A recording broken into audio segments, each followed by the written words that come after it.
Good morning, folks. Quick opening with NASA's Earth Observatory showing the rimfire progression over time. Top recommendation this morning combines the counterstrike with star water. Apparently the superstorm on Saturn churned up more water ice than expected from lower level clouds, swirled it up into the ammonia-rich upper layers.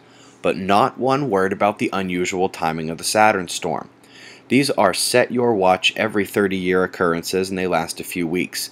Except this one was a decade early and lasted 200 days. What if a hurricane the size of the United States hit on January 1st and lasted 2 months? If you are unaware that Earth is one of the least changing bodies in our solar system, or how this relates to the counterstrike, I suggest Googling "They Want to Blame You," which is now in about 100 different places online. University of Wisconsin-Milwaukee, hurricane model forecast output. Save the links, folks.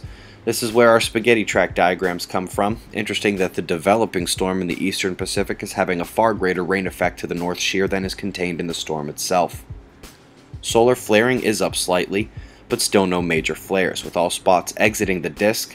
Any eruptions are unlikely to be geo-effective. However, if we do get some, Earth's magnetic connection to the Sun is right there and we could see a radiation storm if the eruption affects our circuit. Mars, Mercury, and Venus all have connectivity near the eastern limb. Last night's news, this was the solar wind, showing density spikes and around average speed.